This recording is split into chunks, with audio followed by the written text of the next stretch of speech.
Sometimes the law arrests the wrong man, the old ranch hands used to say, and the morning is the one that proves it. The chains rattled softly as Sheriff Harold Briggs pushed Ethan Caldwell through the swinging doors of the Dry Creek jail, the wooden floor creaking beneath their boots. Outside, the late afternoon sun baked the dusty street, and nearly every face in town had turned to watch. Some leaned against hitching posts, others stood in the shade of the general store, but no one stepped forward. Ethan Caldwell didn't fight the sheriff's grip. He simply walked, shoulders squared, his hat low against the glare. "You're making a mistake, Briggs," he said quietly. The sheriff didn't answer right away. He only shoved the iron key into the cell door and swung it open with a hard scrape of metal against wood. "You helped one of them," Briggs said at last, loud enough for the crowd outside to hear. "That's no mistake." A few people nodded. Others looked away, because everyone in Dry Creek had already heard the story, though by now the truth had twisted like a rope left too long in the rain. The version spreading through town said Ethan Caldwell had sided with Apache raiders, that he had hidden one of their scouts, that he had betrayed his own people. But the truth had started just 3 hours earlier at the bend of the Redstone River, nearly 2 miles outside town. The snowmelt from the mountains had turned the water fast and cold, rushing between dark rocks and fallen cottonwood branches. Ethan had been riding the fence line when he heard the splash. Not a fish, not drifting timber. A child's voice, thin and desperate against the roar of the current. By the time he reached the bank, the boy was already halfway across the river, small hands clawing at the water while the current pulled him downstream. The child couldn't have been more than 8 years old. Apache. Anyone in Dry Creek could have seen that from the dark hair and the beaded bracelet wrapped around his wrist. For one moment, just one, Ethan knew what the town would say if they found out. But the river didn't care about towns or rumors or skin color, and neither did the boy fighting to keep his head above water.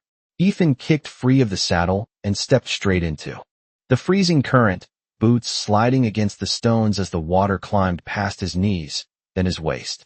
The river tried to push him sideways, cold enough to steal the breath from his lungs, but he kept moving until his hand closed around the boy's arm. When he carried the child back onto the muddy bank, the boy was shaking, coughing water, eyes wide with fear and confusion. Ethan wrapped his coat around the kid's shoulders and helped him sit against a fallen log.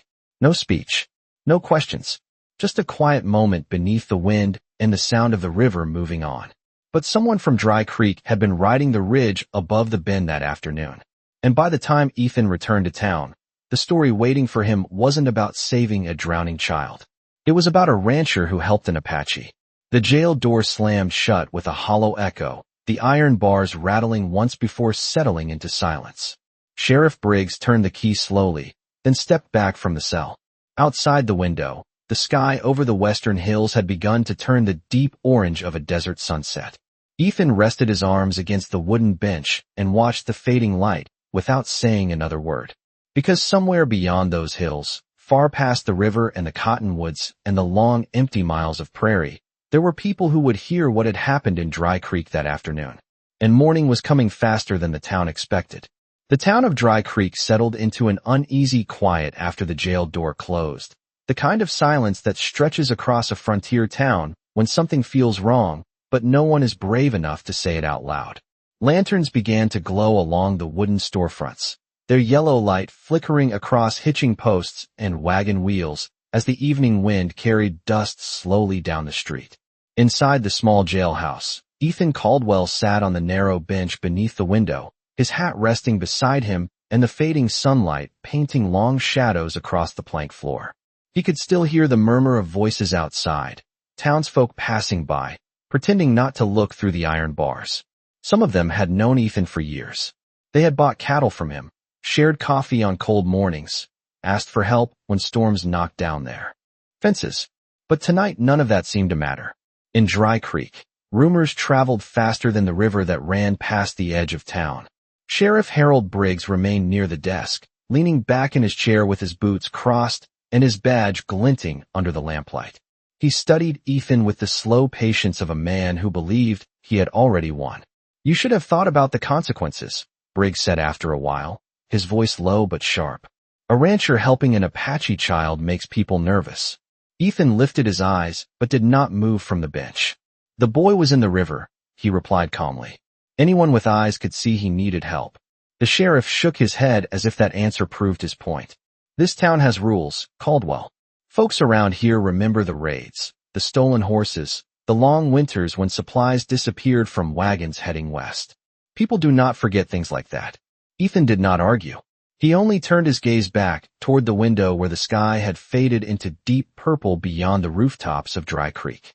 The same sky stretched far beyond the town limits, across open prairie and distant hills where no fences stood and no sheriff carried a badge. For several minutes the jailhouse filled with nothing but the creak of wood and the steady ticking of the wall clock. Then a quiet sound drifted through the open doorway. Soft footsteps on the boardwalk. Sheriff Briggs glanced toward the door and frowned. A small figure stood there in the lantern light, barely tall enough to see over the counter. The Apache boy from the river had returned. The coat Ethan had wrapped around his shoulders earlier that afternoon hung loosely around his frame, the sleeves far too long for his thin arms. The boy did not speak at first. He simply looked through the bars toward the bench where Ethan sat. Ethan gave him a small nod, the kind a rancher might give a stray colt that had wandered back to the barn. You should go home, kid, Ethan said gently. Night gets cold out here. The boy did not move. Instead, he stepped forward until the lantern light touched the beads on the bracelet around his wrist. Sheriff Briggs rose slowly from his chair, clearly annoyed. This is not a place for you, he said, waving one hand toward the street. The child glanced at the sheriff, but did not look afraid. His eyes returned to Ethan for one long moment before he finally turned away and disappeared back into the darkness beyond the doorway. Briggs muttered under his breath and sat down again, convinced the strange little visit meant nothing. But Ethan remained still on the bench, watching the empty doorway long after the footsteps had faded. Because the boy had not looked lost. He had looked certain. And somewhere beyond the last lantern of Dry Creek, far across the open miles where the prairie met the rising hills, a quiet message had already begun its journey through the night. The lantern outside the jailhouse flickered in the wind as the night grew deeper over Dry Creek, and one by one the lights in the town began to fade. Wagons stopped rolling. Doors closed. The last voices from the saloon drifted away until the street settled into the quiet rhythm of a frontier town at rest. Inside the small wooden jail, Sheriff Harold Briggs poured himself another cup of coffee from the dented tin pot on the stove, convinced the trouble of the day had already passed. Ethan Caldwell still sat on the bench beneath the window, calm and silent, the kind of quiet that came from a man who had spent most of his life alone under open skies. He listened to the wind move through the boards of the jailhouse and to the distant sound of a horse somewhere along the edge of town. It was the kind of night ranchers knew well. Cool air settling across the prairie, stars spreading wide over the dark hills. But far beyond Dry Creek, the prairie was not empty. Nearly 20 miles away, along a narrow trail between the cottonwood groves and the rocky slopes of Redstone Ridge, a small figure moved quickly beneath the moonlight. The Apache boy from the river rode a lean gray horse that moved like a shadow through the grass. The coat Ethan had given him earlier that afternoon was tied behind the saddle, and the boy leaned forward with quiet determination as the horse carried him across the open land. The journey was long for someone his age, but the boy did not slow. Every mile carried the same message forward into the hills. By the time the moon reached its highest point above the prairie, a small circle of campfires burned among the rocks beyond Redstone Ridge. Figures moved through the firelight, quiet voices speaking in low tones as riders returned from the darkness. The boy stepped down from his horse and approached the largest fire where an older man stood watching the horizon. The man wore a long feather tied behind his hair and a weathered buckskin coat that spoke of years spent riding the wide lands of the West. The boy said only a few words in his language, but those words carried weight. The older man listened without interrupting. When the boy finished, the man looked toward the distant direction of Dry Creek, though the town itself lay far beyond the hills and darkness. He nodded once. That single motion was enough. Around the fires, men began to move. Saddles were lifted onto horses. Riders spoke quietly to one another as they prepared for a journey that would begin before dawn. No anger filled the camp. No shouting broke the night. Only a calm sense of purpose moved through the gathering riders. Because the boy had not come with a story of trouble. He had come with the name of the man who saved his life. Back in Dry Creek, the night continued as if nothing had changed. Sheriff Briggs eventually leaned back in his chair and closed his eyes for a moment, confident the rancher in the cell would remain there until morning. Outside, the wind shifted across the prairie, carrying the faint scent of distant rain and dry grass. Ethan Caldwell remained awake beneath the window, looking up at the stars through the narrow bars. He did not know exactly where the boy had gone after leaving the jailhouse earlier that evening, but he knew something about the West that most townsfolk forgot. Out on the open land, news traveled without telegraphs.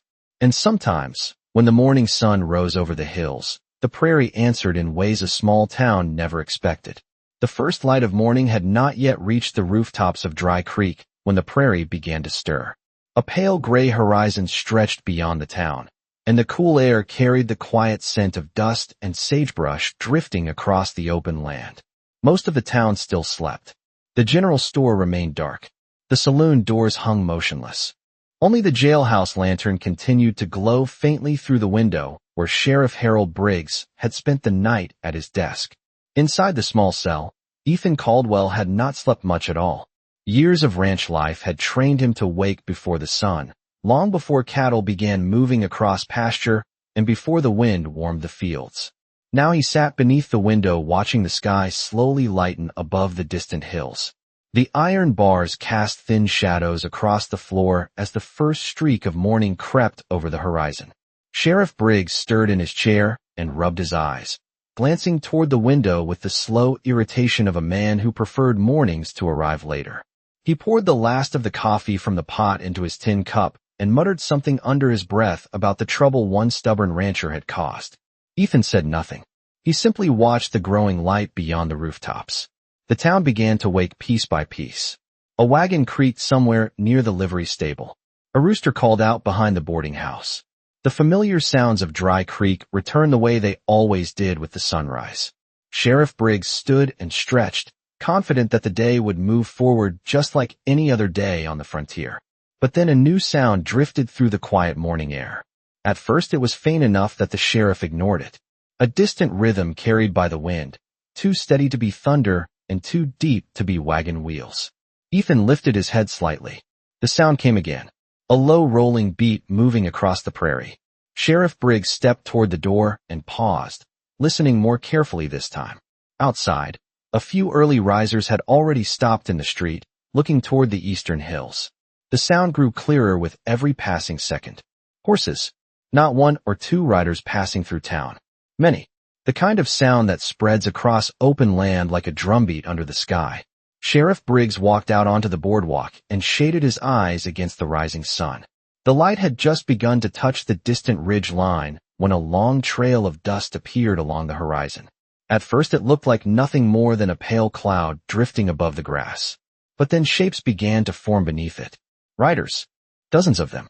The sheriff felt a slow tightening in his chest as more figures emerged from the morning haze. They moved in a wide line across the prairie, horses running strong and steady toward Dry Creek. By now the town had fully awakened. Storekeepers stepped out onto the boardwalk. Ranch hands paused beside their horses. Even the barber came out of his shop, holding his apron in one hand as he stared toward the hills. No one spoke. The riders came closer. The rising sun finally revealed the colors of their clothing and the feathers tied into their hair. Apache. The line stretched farther than the sheriff had first realized. Rider after rider appeared from the dust until the number grew beyond anything Dry Creek had ever seen approaching its streets. Sheriff Briggs slowly lowered his hand from his eyes. Behind him, through the open door of the jailhouse, Ethan Caldwell remained seated beneath the window, calm and still. Because sometimes the prairie answered quietly, and sometimes it answered all at once. The riders slowed as they reached the edge of Dry Creek, the thunder of hooves fading into a steady rhythm that rolled through the morning air like distant drums. Dust hung above the prairie behind them, glowing gold under the rising sun, and for a moment the entire town stood frozen in the street as if time itself had paused. Sheriff Harold Briggs remained on the boardwalk outside the jailhouse, his hand resting on the railing as he counted the approaching figures. There were far more than he had first believed. Dozens became scores. Scores became a long line stretching across the hills behind them. Apache riders filled the horizon in calm formation, their horses stepping forward with quiet strength as they approached the town that had woken to greet them. No one in Dry Creek had ever seen so many riders arrive at once. The barber slowly removed his hat. The storekeeper leaned against the doorframe with wide eyes. Even the ranch hands beside the hitching posts had stopped moving entirely. Yet something about the riders felt different from the stories people in town liked to repeat. There was no shouting, no racing horses, no sense of chaos. The riders moved with deliberate calm, the kind that carried authority without needing to raise a voice. They came to a stop at the edge of the main street and waited. The line parted slowly as one rider moved forward alone. His horse stepped with measured confidence, the animal tall and strong beneath the morning light. The man riding it wore a long feather tied behind his dark hair and a buckskin coat that showed years of travel across the open west. His eyes moved across the buildings of Dry Creek without hurry, taking in the quiet streets, the wooden storefronts, and finally the jailhouse where Sheriff Briggs still stood watching. No one spoke as the rider guided his horse closer. The silence in the street deepened with every step. Briggs straightened his shoulders, attempting to regain the authority that had seemed so certain only an hour earlier. But even he could feel the shift in the air. Something important had arrived with those riders. Behind the man, the long line of Apache warriors remained still in the sunlight, their horses breathing slowly as they waited for whatever would happen next. Then another rider appeared beside the man. Smaller. The gray horse was unmistakable, the same horse that had crossed the prairie during the night. The Apache boy from the river rode quietly at the man's side, his eyes scanning the town until they settled on the jailhouse door. Sheriff Briggs felt the weight of that gaze immediately. The boy lifted one hand and pointed toward the building. The gesture was simple, but it carried meaning clear enough for everyone watching to understand. The rider beside him nodded once, as though confirming something he had already expected. Then he guided his horse forward again until it stopped directly in front of the jailhouse steps. The boards of the street creaked softly beneath the horse's hooves as the town held its breath. Inside the jail, Ethan Caldwell heard the faint sound of hooves outside and looked toward the doorway where sunlight now stretched across the floor. He had spent his life reading the quiet signs of the land, the way cattle moved before a storm or the way birds changed direction before the wind shifted. And in that moment, he knew something had changed outside Dry Creek. Sheriff Briggs slowly turned toward the door of the jailhouse, suddenly aware that the morning he expected had not arrived at all. The rider stopped at the bottom of the jailhouse steps, and for a long moment, he said nothing, his horse standing calm beneath him while the entire town of Dry Creek watched in silence. The morning sun had climbed higher now, lighting the street with a warm gold that made every detail clear, the dust on the boards, the worn leather of saddles, the quiet faces of the townspeople gathered along the storefronts. Sheriff Harold Briggs stood stiffly on the boardwalk, trying to hold on to the confidence that had carried him through the previous day, but something in the stillness of the riders made his voice feel smaller than usual. The Apache leader studied him calmly, his eyes steady and thoughtful, as if weighing the town and the man in front of him at the same time. Behind him, the long line of riders waited without movement, horses breathing slowly in the morning air. The small boy beside him looked toward the jailhouse door again, then toward the sheriff. Briggs cleared his throat and spoke first. "You have come a long way," he said, attempting to sound firm. "Dry Creek is a quiet town. We do not want trouble." The leader tilted his head slightly, considering the words. When he finally spoke, his voice carried easily across the silent street. "We did not come for trouble," he said calmly. "We came for truth." A murmur passed through the townspeople standing nearby, but no one stepped forward. The leader lifted his hand gently toward the boy beside him. "My son told us what happened at the river," he continued. "He told us about the man who stepped into the water when others would have looked away." Sheriff Briggs felt the words land like weight in the quiet morning air. For the first time, he glanced toward the jailhouse door behind him. Inside the building, Ethan Caldwell could hear the voices outside, though the words reached him only in fragments through the open doorway and the creaking boards of the porch. He stood slowly from the bench and stepped closer to the bars of the cell, listening. Outside, the Apache leader guided his horse forward one more step. The animal stopped directly in front of the wooden stairs. The boy beside him pointed again toward the jailhouse, the same quiet gesture he had made before. The leader looked back toward the sheriff with patient eyes. "The man who saved my son is inside," he said. The sentence was not a question. Sheriff Briggs shifted his weight, suddenly aware that every person in town was watching him.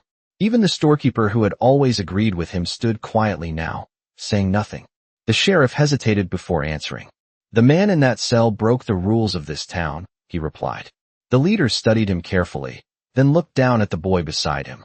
The boy reached into the pocket of Ethan Caldwell's coat, the one he still wore around his shoulders, and pulled out a small object that glinted in the sunlight. It was a simple silver button from Ethan's ranch jacket, one that had torn loose when he stepped into the rushing river the day before. The boy held it up so the leader could see. The Apache leader closed his fingers around the button and then lifted his eyes toward the jailhouse again. The calm expression on his face did not change, but something in the air around Dry Creek shifted once more. Because the riders who had crossed the prairie through the night had not come with anger. They had come with memory. And memory, on the frontier, could travel farther than any sheriff's authority. The morning air over Dry Creek remained so quiet that even the creak of a saddle strap sounded loud. No one moved. Not the barber standing in his doorway, not the ranch hands near the hitching rail, not even Sheriff Harold Briggs on the jailhouse porch. The Apache leader sat tall in his saddle with the small silver button resting in his palm, turning it slowly between his fingers as though it carried more weight than the entire town watching him. The boy beside him looked from the leader to the jailhouse door again, patient but certain, as if he knew exactly how the story would end. Sheriff Briggs shifted his stance and forced a tight smile that did not reach his eyes. "This town has its laws," he said carefully. "A man cannot simply do whatever he wants and expect there to be no consequences." The Apache leader listened without interrupting. When the sheriff finished speaking, the leader closed his hand around the silver button and nodded slowly, as if acknowledging the idea of law itself. Then he spoke again, calm and steady. "Where I come from," he said, "a man is judged by what he does when another life is in danger." The words drifted across the street and settled into the quiet spaces between the buildings. Several townspeople lowered their eyes, because they all knew the truth of what had happened at the river. They had heard the real story before it had been twisted into rumor. A rancher saw a child in trouble and stepped into the current without hesitation. The Apache leader looked again toward the jailhouse door. "My son remembers the cold water," he continued. "He remembers the strong hand that carried him to the shore." The boy nodded softly beside him, the oversized coat still wrapped around his shoulders. The leader then guided his horse forward until the animal stood at the bottom of the wooden steps. The boards creaked slightly beneath the weight of the horse's hooves. Sheriff Briggs did not step aside, but his voice had lost some of its earlier confidence. "This town will handle its own matters," he insisted. The leader studied him quietly. Then he opened his hand and held up the silver button so the morning sunlight caught its dull shine. "This button," he said, "fell from the man's coat when he stepped into the river." He paused long enough for every person in the street to see it. "My son carried it through the night so we would know who saved him." The Apache riders behind him remained still as stone, yet their presence filled the town like a rising tide. The leader lowered the button and looked back at the sheriff one final time. "We did not come to threaten Dry Creek," he said. "We came to stand beside the man who chose kindness when the river gave him a choice." Inside the jailhouse, Ethan Caldwell heard the calm voice outside and understood enough of the meaning even without hearing every word. He stepped closer to the bars of the cell, the sunlight now stretching across the floor at his feet. Outside, the Apache leader turned his horse slightly toward the door and spoke one final sentence, simple and clear enough for the entire town to hear. "Open the door," he said quietly, "so the man who saved my son can walk into the morning." For several long seconds no one moved on the street of Dry Creek. The wind brushed softly along the boardwalk, carrying dust across the boots of the men standing there, yet the silence held like a stretched rope. Sheriff Harold Briggs felt every eye in town resting on his back as he stood at the jailhouse door. The Apache leader waited below the steps with the quiet patience of a man who did not need to raise his voice to be heard. Behind him, the long line of riders remained steady in their saddles, horses calm beneath them, the morning sun shining across feathers, leather, and the endless horizon behind them. Briggs cleared his throat and reached slowly for the iron key hanging from the hook beside the door. The small piece of metal felt heavier than usual in his hand. For a moment he looked toward the gathered townspeople, searching for the confidence he had carried the day before, but the faces watching him now held only silence. The barber stood with his hat pressed against his chest. The storekeeper leaned against the doorway of his shop, thoughtful and still. Even the ranch hands near the hitching rail avoided the sheriff's eyes, because everyone in Dry Creek knew what had truly happened at the river. Briggs turned the key in the lock and pushed the door open. Inside the jailhouse, the air smelled faintly of coffee and wood smoke. Ethan Caldwell stood quietly behind the bars of the cell, sunlight now stretching across the floorboards toward his boots. He had heard enough of the voices outside to understand that something larger than the town had arrived. The sheriff walked toward the cell, without speaking, and unlocked the iron door. The metal latch lifted with a dull click that echoed softly in the small room. Ethan did not rush forward. He stepped out slowly, the way a rancher steps into open pasture after a long night, calm and steady. For a moment the two men stood facing each other. Briggs looked as though he wanted to say something, perhaps to defend the decision he had made the day before, but the words never came. Ethan simply nodded once and walked past him toward the open doorway. Outside, the sunlight felt warm against his face as he stepped onto the wooden porch. The street remained silent. The Apache leader guided his horse forward a single step and studied Ethan for a moment that seemed to stretch longer than time itself. Then the leader opened his hand and held out the small silver button the boy had carried through the night. Ethan looked at it and gave a quiet smile of recognition. The boy nudged his horse forward and held the coat tighter around his shoulders. The leader spoke calmly so that everyone in the street could hear. "A man who saves a life is never alone," he said. Ethan reached out and took the button from the leader's hand, turning it between his fingers before slipping it into his pocket. He did not boast. He did not argue. He simply stood there beneath the morning sun as the riders behind the leader shifted gently in their saddles. Then something unexpected happened. One by one, the Apache riders guided their horses forward a few steps and lowered their heads in quiet respect. No shout echoed through the street. No command was given. The gesture moved through the line like a silent wave until the entire horizon seemed to bow in the morning light. And in that moment, the town of Dry Creek understood that the quiet act of stepping into a river had traveled farther than any rumor ever could. The quiet bow of the riders lingered in the morning air long after the motion ended, and for the first time since the sun had risen over Dry Creek, the town seemed to breathe again.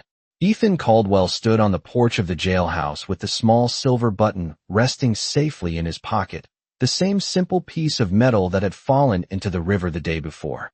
The Apache leader watched him with calm eyes that held neither anger nor pride, only recognition. The boy who had crossed the prairie through the night nudged his gray horse closer and looked up at Ethan with a quiet smile that carried more gratitude than words ever could.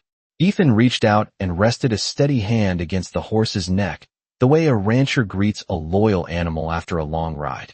For a moment, neither man spoke. The wind moved softly through the town street, stirring dust along the wooden boards and lifting the edges of coats and hats. Finally, the Apache leader turned his gaze toward the sheriff. Sheriff Harold Briggs stood near the door of the jailhouse, his badge glinting in the sunlight that now filled the street. The authority he had carried the day before seemed smaller under the wide sky and the silent line of riders behind the leader. The Apache leader spoke again, his voice calm and clear so that every person in Dry Creek could hear. "The land remembers the choices a man makes," he said. "Yesterday this man chose to help a child who was alone in the river." The leader paused and looked across the gathered townspeople. "Today we came to stand beside him so that the truth would not be forgotten." No accusation followed those words. No threats filled the air. The meaning of the moment needed no explanation. Sheriff Briggs lowered his eyes for a brief second before nodding slowly. It was the smallest motion, but everyone watching understood what it meant. Ethan Caldwell was no longer a prisoner in Dry Creek. The Apache leader turned his horse gently and gave a quiet signal with his hand. The riders behind him shifted in their saddles, the long line beginning to move once more. The boy lingered for a moment longer beside Ethan, then guided his gray horse closer and reached into the pocket of the oversized coat. He pulled out a small braided bracelet made of leather and beads and held it toward Ethan. The rancher accepted it with quiet respect, studying the careful weaving before placing it around his wrist. The boy nodded once, satisfied, and turned his horse back toward the waiting riders. Within minutes the long line began to ride away from Dry Creek, their horses moving steadily across the prairie toward the distant hills. The dust they left behind drifted slowly through the morning light until the riders became smaller and smaller against the horizon. The town remained silent as the last figure disappeared beyond the ridge. Ethan stood on the porch for a moment longer before stepping down onto the street.